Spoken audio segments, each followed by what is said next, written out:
Have you ever sat alone in the quiet of your home? Sunlight spilling across the floor, the clock ticking in the corner, and felt a weight inside you that had nothing to do with your age or your body. Not a pain, not an ache, but something heavier, a kind of tiredness that no nap seems to cure, a stillness that doesn't feel peaceful, just hollow. We often talk about the challenges of getting older, our bones, our joints, our memory. But what if the heaviest part of aging isn't in the knees or the back, but in the heart? Maybe it's all the things we've carried, regrets, expectations, old wounds, unspoken truths, habits that no longer fit. And maybe, just maybe, that weight is what's keeping joy from rising. This isn't a motivational speech. You don't need one. This is something softer, something slower, a gentle wake-up call. Because what if the next chapter of your life, this very one you're in, wasn't about adding more, chasing more, or fixing more, but about releasing what no longer serves, letting go, not to lose, but to return to lightness, to presence, to peace. The Buddha once said, "To let go is to be free." So in the minutes ahead, let's walk quietly together through 8 things you may not need anymore. And as we explore them, ask yourself not what you still want to hold on to, but what you're finally ready to set down. Part 1. Let go of the belief that there's nothing left to learn. Have you ever felt, quietly and almost imperceptibly, like the world no longer expects you to grow? That somehow, after a certain age, you're just supposed to know everything you'll ever know, and simply sit with what is, rather than reaching toward what could be. It's a silent weight, isn't it? This unspoken belief that learning is for the young and wisdom, once attained, is fixed like a statue in stone.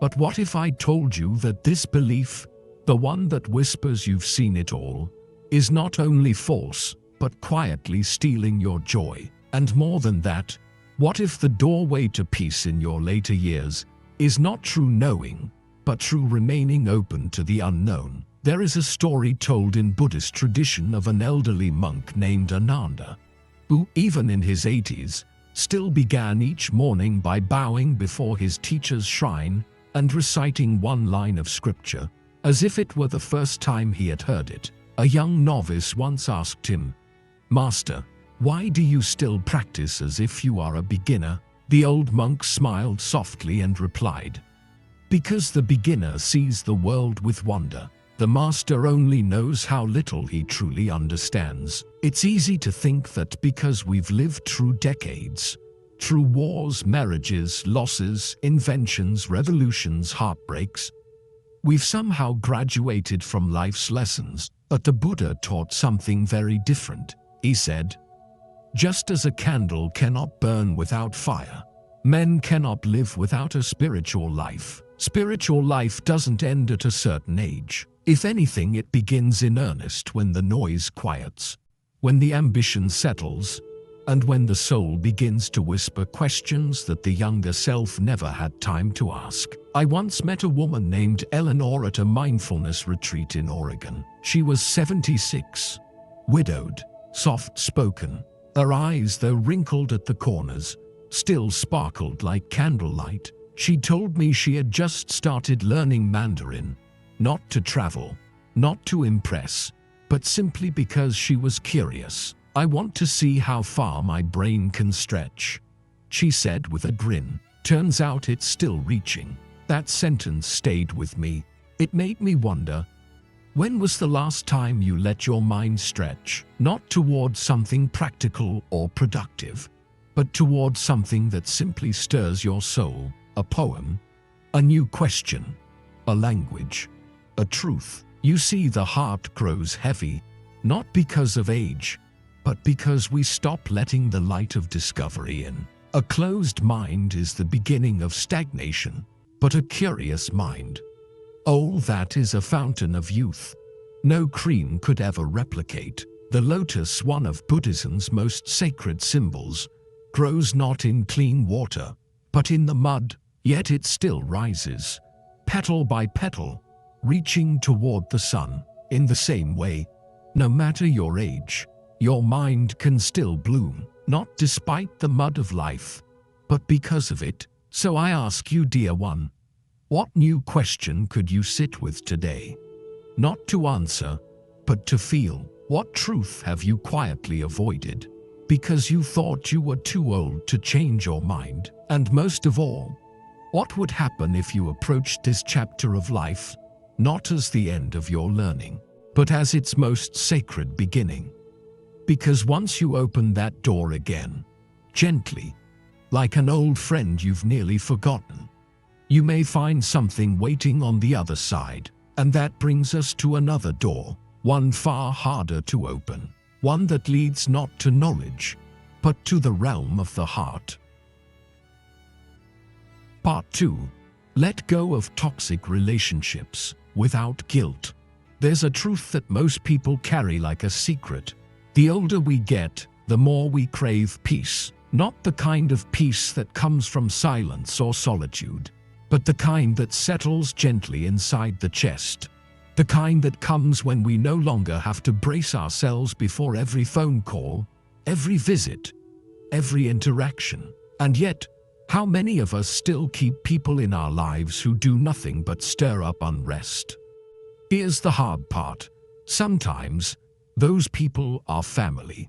There's a parable in the Buddhist tradition about a monk named Tissa. Tissa was known in the monastery as dutiful but distant, always polite but often withdrawn. One evening, his master noticed his sadness and asked him to speak openly. Tissa finally admitted, with great shame, that he had continued writing letters to his brother, who only ever responded with anger and cruelty. "Ease my blood," Tissa said. "I must endure him." The master looked out toward the garden where a bamboo tree had shed one of its stalks. "Do you see that branch fallen on the path?" he asked. "It grew here, but it no longer serves the tree. Does the bamboo mourn its absence? Or does it simply continue growing?" Tissa sat in silence, and something inside him loosened. Not in rebellion, not in anger, but in quiet relief. You see, we are taught to believe that loyalty means enduring harm, that love means tolerating pain, that aging means taking the high road, no matter what it costs us inside. But Buddhism offers a kinder way, a clearer one. The Buddha said, if you hold on to anger, it is like grasping a hot coal with the intent of throwing it at someone else. You are the one who gets burned. Anger, criticism, manipulation, or even just chronic negativity. These are not burdens you are meant to carry, especially not now, when your spirit has already weathered so many storms. I once sat beside a woman named Clara at a tea meditation in Northern California. She was 82, elegant and warm, but there was a weariness in her voice. She told me that for years, she had kept attending Sunday dinners with her eldest son. Even though every week ended in tears, he criticized her choices, mocked her beliefs, dismissed her feelings. "But he's my son," she whispered. "What kind of mother walks away?" And I said nothing, because I didn't need to. She had already asked the right question. The next week, she did not attend dinner. Instead, she sat alone on her porch, with a cup of jasmine tea and the evening breeze as company. For the first time in years, she told me later, I felt like I could breathe. This isn't a call to cut people out in haste. It's an invitation to ask, does this relationship honor your peace, or does it erode it?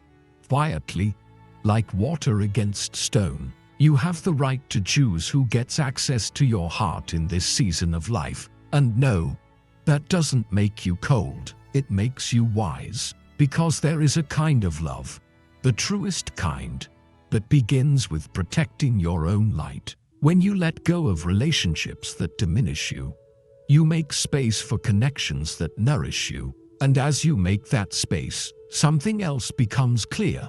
The clutter isn't only in our relationships. Sometimes it lives in our homes, in our memories, in the quiet weight we carry without words. Part 3. Let go of clutter.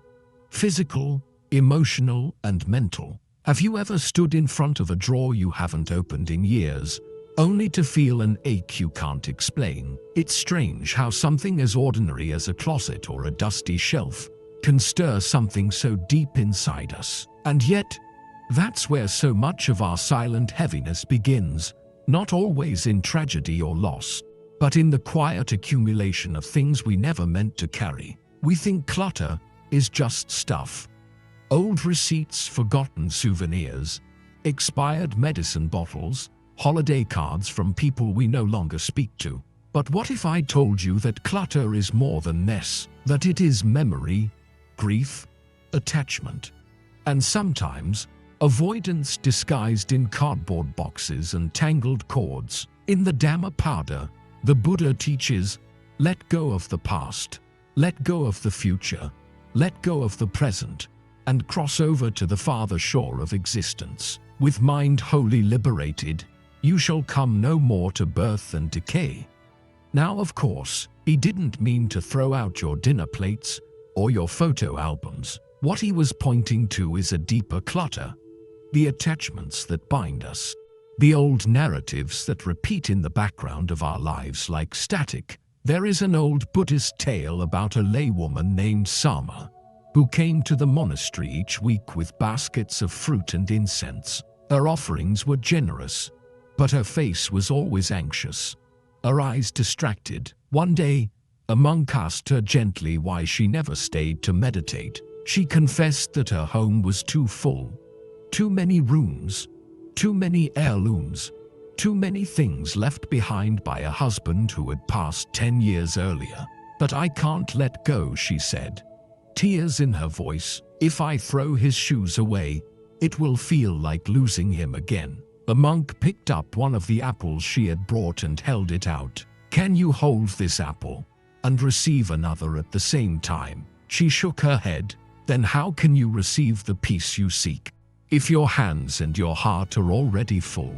That story, it never left me, because I see it in so many elders I speak with. Rooms full of keepsakes that now feel more like weights than memories. Letters never read again. Objects kept not out of love, but out of fear that releasing them will also erase what once was. But here's the gentle truth. Letting go of an object is not letting go of the person. Clearing space in your home is not erasing history. It's making room for your spirit to move again. Your memories do not live in your attic. They live in you. I once visited a man named Harold, who had recently downsized into a small cottage after decades in a 5-bedroom house. I asked if he missed all his things. He smiled and said, "No. Now when I wake up, I see the sunlight on the floor, not the dust on old shelves." So I ask you, what are you holding on to? Not because you need it, but because you're afraid of what the emptiness might feel like. Can you trust that what truly belongs to your heart cannot be thrown away? And what if, in making space outside, you begin to clear space inside for new breath, new joy, and perhaps even a new story? Because once we learn to release what no longer supports us, we begin to see aging itself with new eyes. And that brings us to something we've all felt at some point. A quiet, sometimes unspoken fear. The fear of aging itself. Part 4. Let go of the fear of aging. Then there comes a moment, quiet and unspectacular, when you catch your own reflection in the mirror, and for just a breath, you don't recognize the person looking back. The skin is softer, thinner, the shoulders stoop ever so slightly, the sparkle in the eyes is still there, but now softened by time, and perhaps you wonder just for a moment, when did I become old? It's a question most of us will ask ourselves eventually, not with shame necessarily, but with a kind of stunned reverence, like waking up in a body that still feels like home, but a home that has shifted in its foundations. And yet, even more than the aging itself, it's the fear of aging that becomes the true thief of peace. In modern society, we are subtly, and sometimes not so subtly, taught that to grow older is to grow irrelevant, that to gray is to fade, that to slow down is to disappear. From wrinkle creams to senior discounts, whispered like apologies, the world gently nudges us toward believing that our value has a deadline. But the Buddha taught something infinitely more compassionate. He once said, "Decay is inherent in all compounded things. Work out your liberation with diligence." Aging then is not a flaw in the system. It is the system itself. It is not a betrayal. It is the rhythm of life breathing through us. There's an old Zen story about an aging master who was once known across the land for his beauty. Not just of face, but of presence. As he grew older, his students noticed his hands trembling and his steps faltering. One day, a young monk asked him, "Master, does it make you sad that your body no longer serves you like it once did?" The old master smiled, placed a hand over his heart and said, "The body is a lantern. The oil runs low. The flame may flicker, but look, do you not still see the light?" It was not his youth that made him radiant. It was his acceptance of impermanence. Aging, in truth, is not just about what fades. It's about what reveals itself. The rush of ambition quiets, and in its place is stillness. The hunger for more softens, and in its place is contentment. The need to be seen gives way to the joy of simply seeing. I remember a woman named Joy, fittingly, who told me at age 89, "I used to dread growing old. Now I wear my wrinkles like prayer beads. Each one reminds me that I've stayed long enough to love, to cry, to laugh, and to outlive the versions of myself that thought they wouldn't survive." So let me ask you gently, dear friend, what if your aging is not something happening to you, but something blooming within you? What if the body, in all its changes, is not closing doors, but inviting you through new ones? Then you imagine how tender life becomes when we stop resisting it, and perhaps, just perhaps, once you embrace aging, not as a threat, but as a teacher, you'll begin to understand the most profound truth of all, that growing older is not the same as growing lesser. It is, in many ways, growing freer. But freedom does not come from others, not from children, or partners, or praise. There is something else we must release next, the expectation that someone else will make us happy. Part 5. Let go of expecting others to make you happy. There's a quiet ache that visits many in their later years. It doesn't always show itself with tears or loud grief, or even loneliness. Sometimes it whispers through an ordinary afternoon, when no one calls, when the house is too quiet, when the sun sets and you realize no one asked how your day was. And in those moments, it's easy to think, why hasn't anyone come for me? Why hasn't someone filled this space I'm feeling inside? It's a human thought, a tender one. But it also points to one of the most common misunderstandings we carry into old age, that someone else will eventually be responsible for our happiness. It might be a spouse, a child, a friend, a community, even God. We tell ourselves, when they notice me, when they appreciate me, when they finally come around, then I'll feel fulfilled. But in Buddhism, the path to peace is not through waiting. It is through awakening. The Buddha once said, "No one saves us but ourselves. No one can, and no one may. We ourselves must walk the path." Now, that's not a cold truth. It's a liberating one. Let me tell you a story, one I'll never forget. There was a man named Raymond. He was 78 when I met him at a local meditation group. He had been a devoted father, a loyal husband, a good neighbor, by all accounts, a kind and giving man. But after his wife passed, and his children moved across the country, he found himself sitting in a house filled with silence. I thought they'd check in more. He told me one evening. I thought I'd matter more. But then one day, he stopped waiting. It didn't happen all at once. Like lightning, it began with a walk around the block, then a watercolor class, then volunteering at the local library, reading to children. He didn't wait for permission to live again. He gave it to himself. I thought I was too old to start new, he said with a smile. But turns out, I was just tired of waiting. And isn't that it? So many of us spend years, decades even, waiting for someone else to turn the key in the lock of our joy. But what if the key has been in your pocket this whole time? The elders I've met, who radiate joy, they don't wait to be invited. They create the invitation.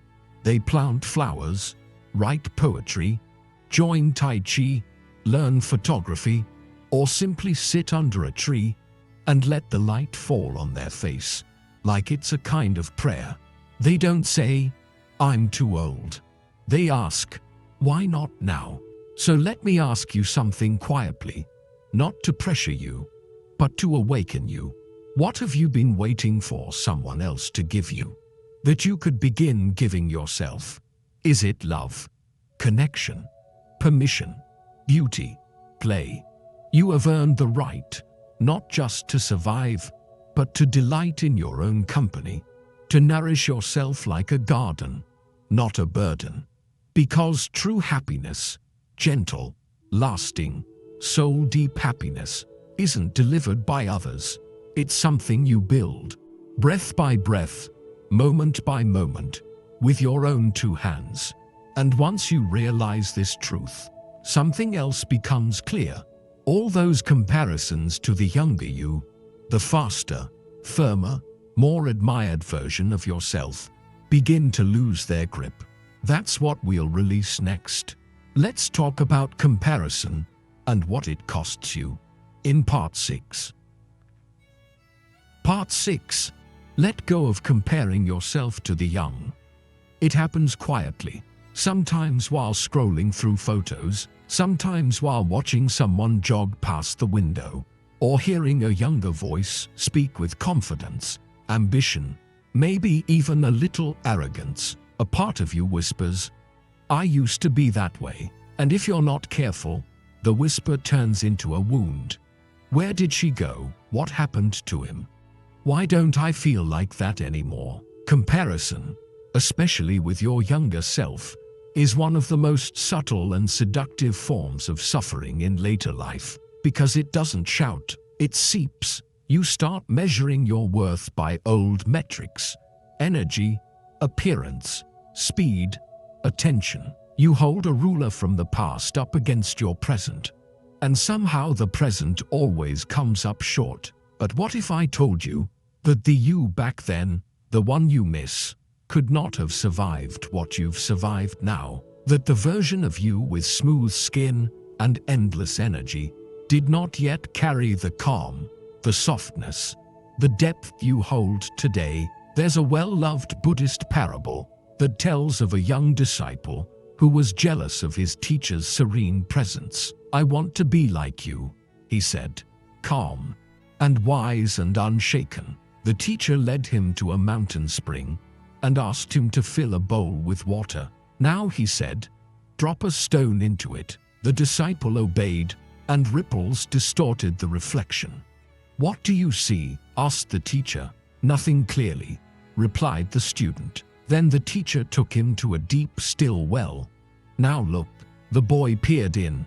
"I see my reflection," he whispered. "That," the master said, "is the difference. Youth is a stream, rushing, loud, easily disturbed. Age is the well, still, quiet, clear." I met a woman named Teresa once, 84. Bright scarf, sharper wit, She told me she had stopped attending her granddaughter's dance recitals, not because I don't love her, she said, but because I caught myself comparing her movements to what mine used to be. I was turning her joy into my ache, so I stepped back until I could watch again with love instead of loss. That, dear friend, is wisdom, to witness beauty in another without making it a measure of yourself, to allow the young to be young, and to allow yourself to be whole. The Buddha taught, comparing oneself to others brings no peace. The wise do not compare, they understand, and comparison, after all, is rooted in illusion. You're not meant to be who you were. That chapter was written, and now you are the one holding the book. The full book, not just the thrill of beginnings, but the depth of endings, not just the speed, but the stillness. So ask yourself with kindness, what am I gaining by comparing myself to someone whose path is not mine anymore? And what might I find if I look inward instead of backward? Because once you stop measuring your now by your then, something inside begins to soften. You become less at war with time and more at peace with your unfolding. And it is in that softness that another invitation arises, one even harder and yet more healing. It is time to forgive yourself, to release the regrets that still echo quietly in your heart. Part 7. Let go of regret. Forgive yourself for the past. There are things we don't say out loud, moments we revisit in the dark, when the world is quiet and the heart begins to whisper, a choice we made, a word we didn't, a path we turned from, a silence we kept too long. These memories don't shout, they linger, like the echo of a song you can't quite forget. And over the years they can begin to shape the way we carry ourselves. We smile, but only with half our heart. We celebrate, but feel as if we don't quite deserve the joy. And when we speak of our past, we carefully skip the parts that still make us wince.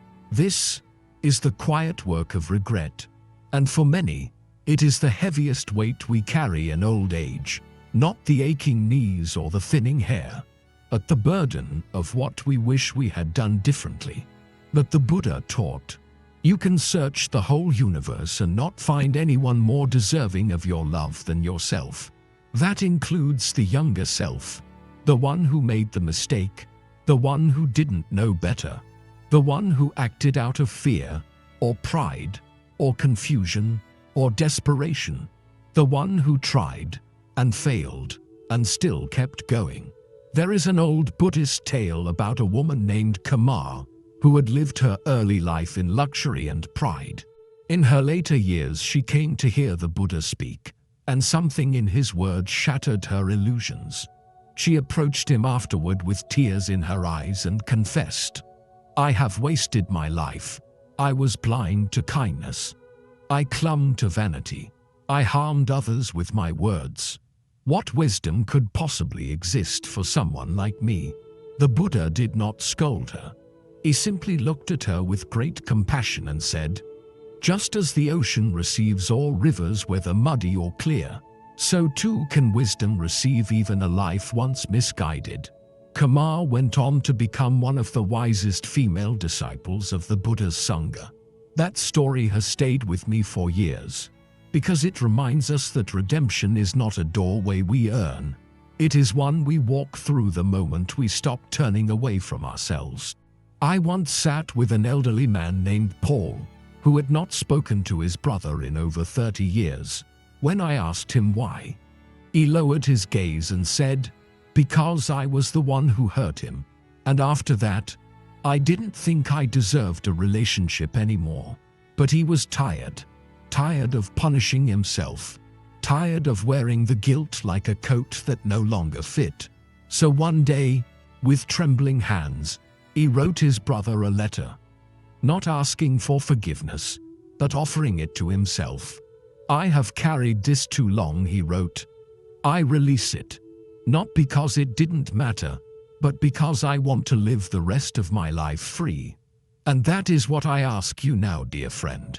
Is there something you've been carrying? A shadow you haven't turned to face?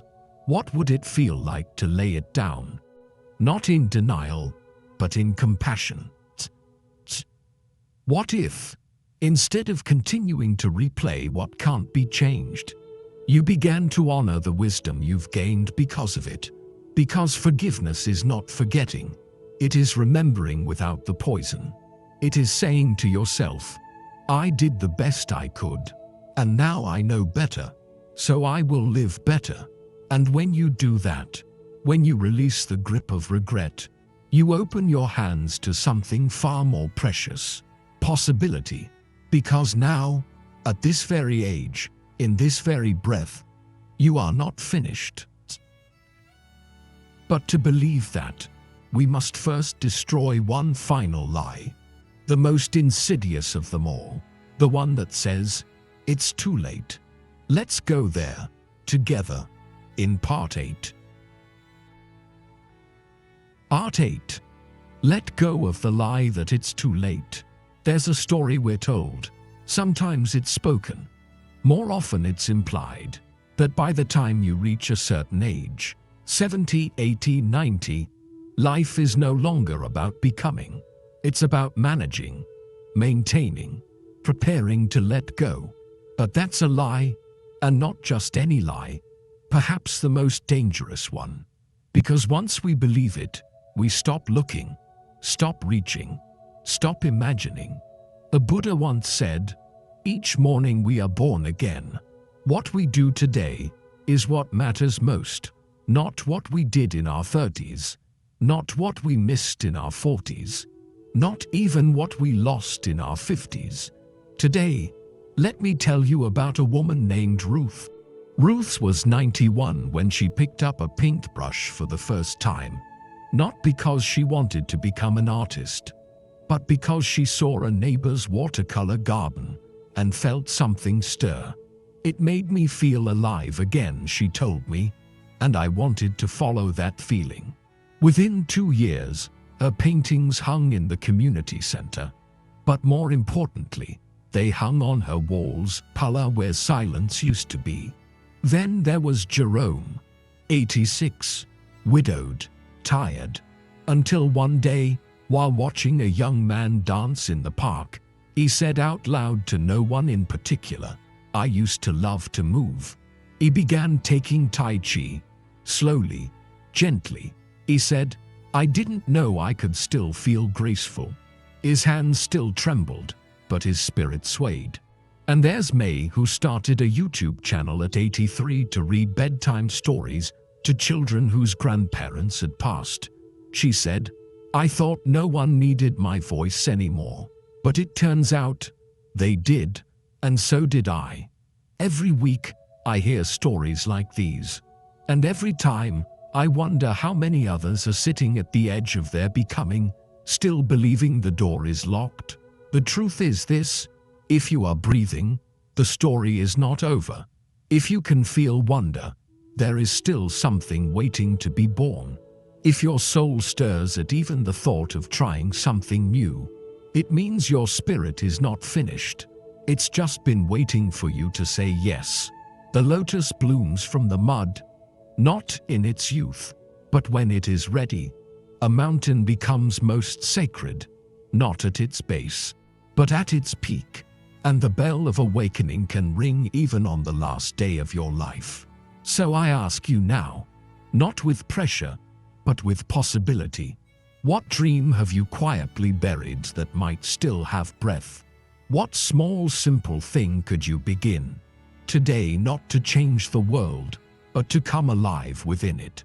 And more importantly, what would your life look like if instead of asking, am I too late, you began asking, why not now? Because now is exactly the right time.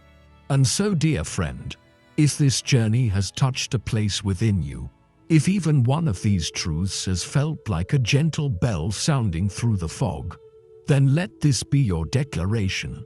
Write the word free in the comments. Not for me, for you. Because that's what this has all been about.